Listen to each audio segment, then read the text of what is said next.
Welcome to the Clique podcast. I'm Dani Watson, a mindset and manifestation expert and founder of the Clique, a company that helps women overcome their fears and limiting beliefs to create a life and business that they love. Within this podcast, I will help you get clear on what you want, identify the blocks that are holding you back, transform your mindset and raise your vibration so that you can co-create magic with the universe. If you are looking to design a life that truly sets your soul on fire and manifest more success and abundance, then you are in the right place.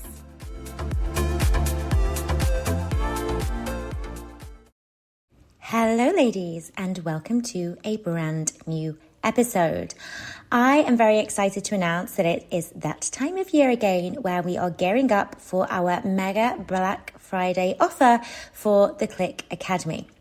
So for those of you who don't know, the Clique Academy is our ICF-accredited coach training. So it certifies you to coach clients across the globe, whilst also teaching you how to build a successful and profitable online coaching business. Now, our Black Friday offer is our biggest offer of the year. So not only can you join for a hugely discounted rate, but we also include lots of exclusive Black Friday bonuses that you can only get this time of the year. Now, if you haven't done so yet, I would recommend that you sign up for the free trial of the Clique Academy. So we started offering this a few months ago now, and it's an opportunity for you to trial the program for free to get an idea if this is the right fit for you. For us, it's really important that the women that we bring into the program and the Clique Academy community, they are the right fit. They understand what's involved in the program and can really get a feel for the program before they make that big decision. Joining a program such as the Clique Academy, it's a big decision. It can feel like a scary decision. So it definitely helps if you've been able to see inside the program first and really get a feel of what it is going to be like when you actually join. So if you would like to take advantage of that free trial, you will need to go to thecliqueacademy.com/free trial and you can register for your free trial there. I will also link that link into the show notes. But if you're thinking, I've already done the free trial, or I just want to get started and I want to take advantage of the Black Friday discount, you can get early access as a podcast listener right now by going to thecliqueacademy.com/Black Friday. So you'll be able to see all of the offers for our Black Friday on that page. And again, that is also linked in the show notes. Now, if you are currently listening to this and you either are a coach at the beginning of your journey and you're still in a full-time job, or you're thinking about becoming a coach and you work full-time and you are thinking, how am I going to make this work? I already have a very full plate. I don't necessarily have all of the time in the world to make this work. Is success possible for me, especially when I'm starting this and I am in full-time employment? If you are thinking those things, then this episode is definitely for you. Now, I remember when I first started my coaching business, and I also was in a full-time job, and something that I recognized myself doing was looking at other people, other women particularly, that were already successful within the coaching industry and making all of these assumptions about their circumstances that made it easier for them to be successful. So some of the things that I would tell myself were, it was probably really easy for them because probably they didn't have to work. Or if they did have to work, maybe they were in a really easy job where they finished at a reasonable hour and they had, all the time in the evening to work, or they had somebody there to finance their business, to give them a bit of a leg up financially, and so it made it easier for them to start their business. Maybe they didn't have financial pressure, so they could start their business in a more relaxed way without that pressure of, I've got to make this work, I need to make money as soon as possible. So I was making all of these assumptions. And what I was also doing is creating a narrative around my own situation. So I was telling myself things like, I work a lot, so this is going to be really hard because I'm tired generally when I get home from work. I don't necessarily have all of the time. I'm stressed quite a lot. And basically giving myself all of these reasons as to why starting a business was going to be hard work. Why I didn't have the time, why I was going to be putting myself under even more stress and pressure by taking this business on. I was also creating a narrative around my financial situation. So I kept reminding myself that Financially, I wasn't in a great place. I don't have the money to invest lots of money into my business. I have that pressure to make money to pay my rent. So I can't just quit my job and start my business. I need that financial security there because I need it to survive. I don't have anybody else to rely on. Now, what's interesting and what I now know to be true is that the narrative that we tell ourselves becomes a self-fulfilling prophecy. So by telling ourselves, I don't have the time for this, or it's going to be really difficult, or I'm going to be even more stressed, or, I'm not going to be able to make this work because I don't have a lot of money to invest into my business, that story becomes our reality. And so I realized very quickly that what I'm telling myself is becoming my reality, and I need to start telling myself more empowering stories if I'm actually going to have the courage to get started on this. Because what I see happen a lot of the time is women fall into this victim mentality where they're convincing themselves of all of the reasons why it won't work or why it's going to be so difficult, and actually this holds them back from even getting started in the first place. Now, when it comes to the assumptions that we make about other people, something that I realized was I was making all of these assumptions about those people that have been successful and looking at them as being in a different category to me. So I am not the same as them. It's worked for them, but it's not going to work for me because my situation is different. And one of the questions I asked myself was, where might my assumptions about other people's success be distorting my understanding of what it truly takes to achieve my own goals? So it's really easy to look at those who have been successful and assume that they've had advantages that made their journey easier. So maybe that's more money, more time, better connections, better circumstances that perfectly align for success. And these assumptions can then create a narrative where their accomplishments feel unattainable for somebody in your own position. However, these perceptions often overlook the challenges or the sacrifices, maybe the unseen efforts that those other women, those other people may have faced. So these are some questions that I asked myself that really helped me with this. The first one was, am I dismissing the hard work and resilience others put into their success by focusing on their perceived advantages? And then secondly, am I using their circumstances as an excuse to limit my own potential? We sometimes convince ourselves it's not going to work for us. It's almost like a protection mechanism. Oh, well, it won't work for me because I have all of these things on my plate. It's worked for them, but they had great circumstances. They had time. They had money. They had good connections. So we kind of make this comparison as a protection mechanism, because if we convince ourselves it won't work, then we don't even have to try. We protect ourselves from that fear of failure. Then the other question is, what can I learn from their strategies, their mindset, or their resourcefulness, instead of comparing our starting points? Now, by reframing these thoughts, what you're doing is you're shifting from seeing other people's success as a product of ease to understanding it as a result of effort, creativity, and persistence. And this perspective, it doesn't only empower you to focus on your own unique path, but it also helps you to recognize that success isn't determined solely by circumstances, but also how you navigate them. Now, for anybody listening to this, what I've just said, and you've perhaps listened to me talk about creating success from our feminine, maybe you've picked up on a phrase that I used here. So I used the word hard work. And I want to just touch upon this subject of working hard and getting a business off the ground and needing to work hard, especially when you're in a full-time job. Because a lot of my ethos now is being able to create success, not from working hard or hustling, but from that place of joy, creativity, ease, and flow. However, I'd be lying if I said that's how I started my business, because it's certainly not how I got my business off the ground. In the early days, I was very much in my masculine. I was hustling. I was sacrificing. I was working from a place of pressure and stress and determination, resilience a lot of the time. A lot of my action was fueled by the anxiety of not wanting to be in my job anymore. So I'd be lying if I said I was able to create success purely from my feminine, because that certainly wasn't the case. That was something that came later on down the line when I realized, okay, well, what's got me here is not going to get me to that next level, because being in my masculine is something I can only sustain for so long. And that's not how I want to live my life. That's not how I want to run my business. I want to enjoy this process. It's not just about getting to a goal. So I realized that later down the line, and certainly to start off with, my masculine, being in my masculine, it served me very well. I was out of my job within 3 months of starting my business. And a lot of that was my masculine energy that got me there. So when people say to me, well, can I do this? Can I start my business if I'm in a full-time job and get, to where I want to be successful, but also be in my feminine as well?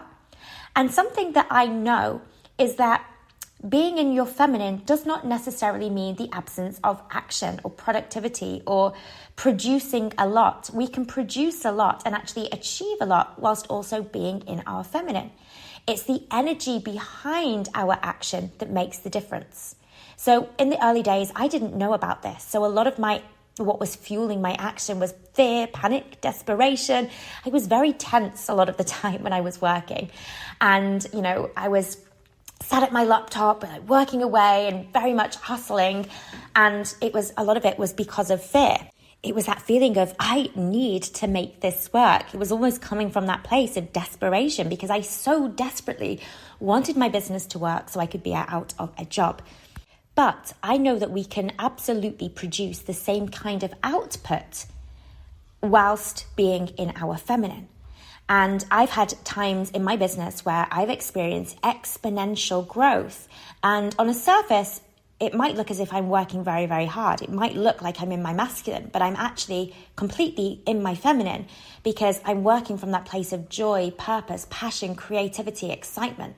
Now, there were certainly parts of the early days in my business where I was in my feminine. I was doing things that I was really excited about. It was purposeful, it was passion, and I was just really enjoying what I was doing. But there was definitely moments where I was in my masculine. So it cannot be denied that being in my masculine was partly what fueled my success in those early days. So I guess many people will want to know, can I be in my feminine and be in a full-time job and have that same kind of work ethic and that same kind of productivity needed to perhaps get my business off the ground whilst still being fully in my feminine? And although I've not been able to experience that, because as I said, I didn't really know about these concepts when I started, I do believe that you can be. And I think you can be if, when you are taking that action, you are coming from that place of joy, passion, creativity. You're taking the action regardless of the outcome it's going to provide you. Now, I think this is the difficult thing, because when you are in that job, and especially if you're desperately wanting to leave that job, you're very outcome focused. You're very much, okay, I am doing this because I want to get to that place where I can hand in my notice. The key is, can you almost surrender to that outcome? Can you choose to show up for your dreams and the work that you're doing, regardless of the outcome that it's going to get you to? So can you do this purely for the sake of, this is bringing me joy, I'm doing something that I really love here, and I couldn't care less about the outcome? Can you put yourself in that energy? And again, I do think this is difficult, because when we're starting a business, we're often very much focused on that specific goal of getting to a certain income milestone, or seeing physical evidence of our success, or, quitting our job, being in a position to do that. So we are very outcome focused. So to purely focus on the journey, I think is very difficult in those early days. And it's not something that I experienced, because again, I didn't know about these concepts. Now, something else that I think is tricky when first starting a business is there's going to be certain tasks that will perhaps require you to be in your masculine. So there's certain elements of a business, let's say, for example, setting up things like accounts, or, the business legalities, perhaps things that are a little bit mundane, a little bit boring, that perhaps just need to get done. Maybe it's sort of the technical sides of the business. So these were the things that, when I was first starting out in my business, the more technical stuff, these were the things where I would find myself in my masculine. So things like building my website, or, trying to figure out how to set up a company. Those things, I certainly wasn't in my feminine when I was doing those things. I was hustling. I was just getting them done. I was taking action. And so I think there's going to be an element where you're perhaps going to be required to be in your masculine a little bit more in those early days, unless, of course, you do have the finances behind you to be able to outsource all of those things. But realistically, most people starting a business will take on some tasks that are perhaps not in their core zone of genius. And when you're doing things that aren't in your core zone of genius, it's very easy to slip more into that masculine energy because you're just doing things and soldiering on and getting on with it and not necessarily tuning into, does this make me feel good? Is this bringing me joy? Let's face it, doing accounts, for me, that's never going to bring me joy. But there was a time when I kind of took on that role. Now, obviously, I'm in a position where I can outsource all of the things that don't bring me joy. So I'm able to be in my feminine more. The way that I see it is that there's a certain level of perhaps resilience, hustle, grit that's required to set your business up for a more feminine way moving forwards. So I think a lot of the way in which I worked in those early days where I perhaps was in my masculine a little bit more have allowed me to be in my feminine more now as my business has grown. Now let's move on to the next point, which is actually having a really strong and compelling reason why you want to start this business. I truly believe that comfort is the enemy when it comes to growth, when it comes to pursuing your dreams. If you are in a lifestyle that is very comfortable right now, and there's no real strong, compelling reason that you need to change your life, and maybe you've got a desire for a different life, but it's something that you kind of think of every now and again, that complacency is not going to give you the fuel needed to actually make significant changes in your life. So from what I've seen, the people that are the most successful have a really strong and compelling reason why they want to start their business. And that's either coming from wanting to escape some sort of pain or having such a strong passion to pursue a certain vision for their life. They're so connected to their desires, to their dreams, that there's that kind of that itch that needs scratching. There's no choice, but they have to pursue this. They have to make this happen. And if you've got a combination of the two, then even better. So for me, I did have a combination of the two. So first of all, I had a very strong, compelling reason to change because I hated my job. I had very bad anxiety because of my work situation, not knowing what my purpose was, feeling very disconnected from my passion. I hated the fact that I couldn't just travel when I wanted. I hated going into an office. I hated the morning commute. There was a lot about my daily lifestyle that I really wanted to escape from. But not everybody has that. Some people quite like their jobs. They don't desperately hate it. They don't mind going in. Maybe it's not, their biggest dream in life, but they're certainly quite comfortable. Maybe they earn quite well. So on the whole, their lifestyle right now is pretty comfortable. Mine certainly was not comfortable. Financially, I was also in a mess. And so I had a lot of these pain points in my life that I really wanted to escape from. And starting my business was almost a necessity to be able to get myself out of that situation. But I was also driven by a strong why as well, a really compelling purpose and vision for the life that I wanted to create. And the more connected you are to that big why, the more easier it will be to really fulfill that path and keep moving towards that path, even when you're in a full-time job and the situation makes it a little bit more challenging because you're building a business up alongside a full-time job. So if you don't have a lot of really deep pain points in your life that are compelling you to make this change, to start a business, you're going to need to get more focused on your why, really, really connected to the life that you want, and remind yourself of it daily. In fact, more than daily, as often as you possibly can, to increase your desire for that vision. It needs to become almost an obsession. So if you're thinking about, let's say you've got this dream life and dream business that you want to create, and you think about it every now and again. Yes, you want that dream to come to fruition, but you're not thinking about it that often. Therefore, you've not got a strong, compelling motivation towards that vision because it's not something that you're constantly obsessing about. Contrast that with a vision that is frequently on your mind. You can't stop thinking about it. Multiple times through the day, you're connecting with that vision. You're going to feel much more excited about that vision, more optimistic about that vision, more motivated and driven by that purpose and that vision. So the frequency in which you think about your desires, think about your dream business, your dream life, is going to increase the motivation to move forwards towards it. So if you don't have a compelling reason to make changes right now, so a severe pain point in your life, and your life is pretty comfortable, you are going to need to double down on your why, on that vision.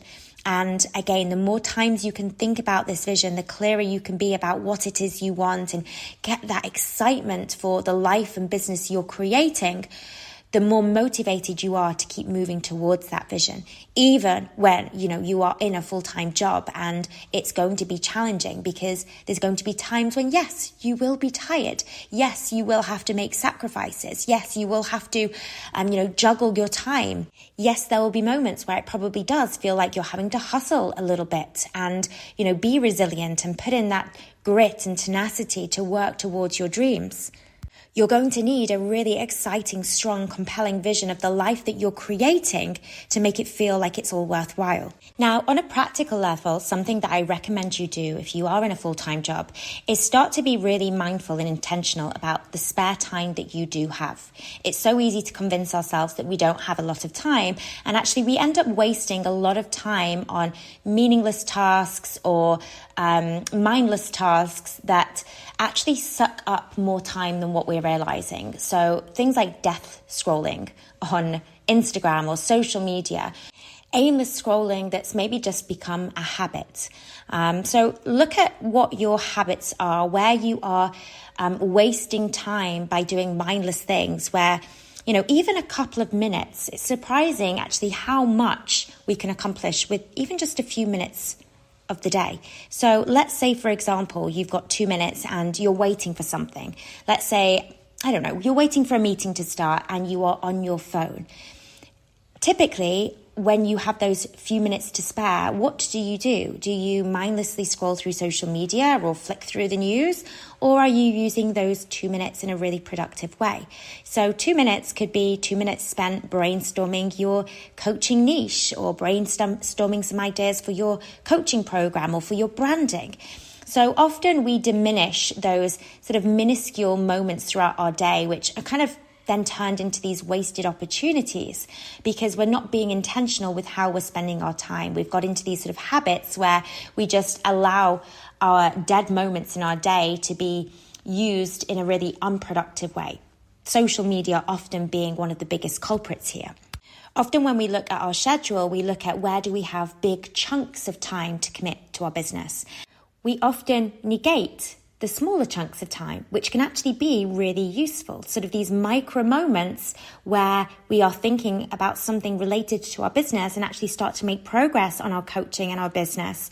And, it's not necessarily needed us to be sat down at a computer for half an hour. So start to pay attention to these micro moments through your day where you can actually claw back some of your time. So maybe it's taking a shower. What are you doing? Are you just letting your mind wander aimlessly whilst you have your shower? Or maybe you're thinking up brand names for your coaching business. When you're making your morning coffee, are you just thinking aimlessly about the things you've got to do in your day ahead? Or are you being intentional with that time and saying, okay, I've got maybe a minute now whilst I'm making my coffee. During this minute, could I perhaps come up with some topic ideas for content that I want to share related to my coaching business? So there's lots of these micro moments throughout our day that often go overlooked. How can you utilize your time in a more intentional way? Also, just be mindful about how you speak about time. If you're constantly saying, I don't have enough time, I'm always so busy, that becomes a self-fulfilling prophecy and you will always feel like you don't have enough time. So start talking about time in a more empowering way. Aren't I lucky that I have all of these micro moments throughout my day where I can work on my business, on my coaching? I'm so privileged that I have the time outside of my work to be able to commit to my coaching business. The more you start telling yourself that you have the time, you have the energy, you have the space to build a business up alongside your work, the more you tell yourself this story, the more that will become your reality.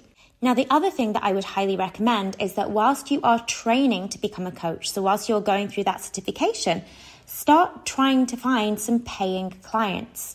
Now, as part of your certification process, normally that will require you to do some practice sessions. Practice sessions are normally free coaching that you do with practice clients. But once you've got into the swing of actually coaching and you've done enough of those sessions to really feel confident in holding a session for a client, I would recommend start actually getting those paid for clients, even if you're still working towards your certification. So many of the women in the Clique Academy do this. They will actually start getting paid whilst they're still in the process of getting certified. And no, it may not be the mega bucks. They're not probably charging, thousands of pounds for a 12-week program.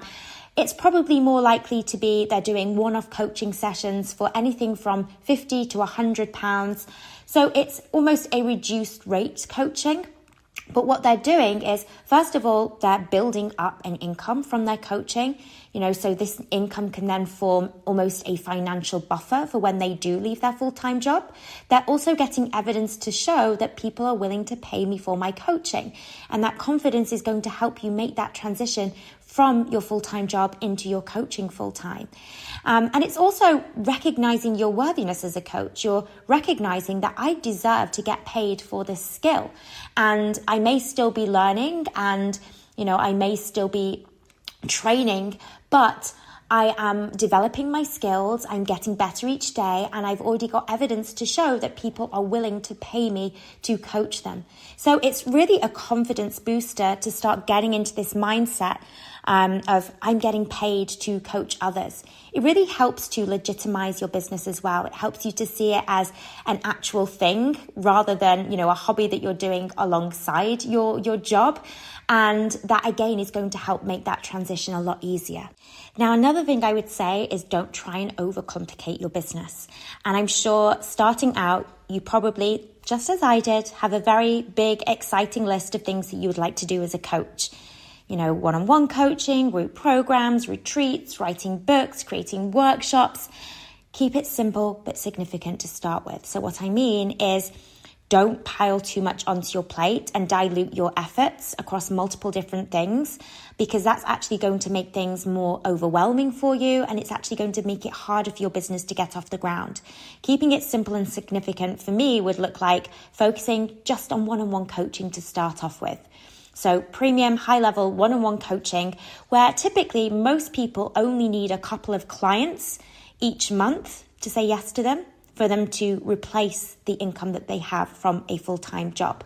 So let's say, for example, you charge $3,000 for your one-on-one coaching program. So let's say it's a 12-week coaching program. You get 2 new clients a month, and that is enough to then replace your full-time income. Obviously, that will vary depending on what your income is at the moment and what you need as a minimum to be able to step away from that job. But yeah, typically from what we see in the Clique Academy, most women only really need 2, maybe 3 clients per month, and they are then able to step into their coaching business full time. By reducing the amount of things that you're doing, so rather than having lots of different projects on the go, so one-on-one, group programs, retreats, events, you just focus on one thing. And if you're focusing just on one thing, you have more time and energy to actually selling that one thing. Then once you've built up a consistent client base one-on-one, you can then quit your job and you'll have so much more time to focus on all of these other exciting projects and things that you want to do. But in the early days, I would keep it as simple as possible and really just focus and hone in on selling your one-on-one coaching and getting clients into your coaching program, and don't get overwhelmed with all of the other fancy things that you can do as a coach. Now, the final thing I would say is make sure that you have a community of women who are also in the same boat as you. So, for example, in the Clique Academy, the community of women there, they're all in very similar situations. So most of the women who join the Clique Academy are also in a full-time job. And I think that's really important to have other women that are going through the same experiences as what you are. Typically, when you decide to start a coaching business, you don't have that network of other women in your real life who are also within a full-time job, who are also trying to start a business.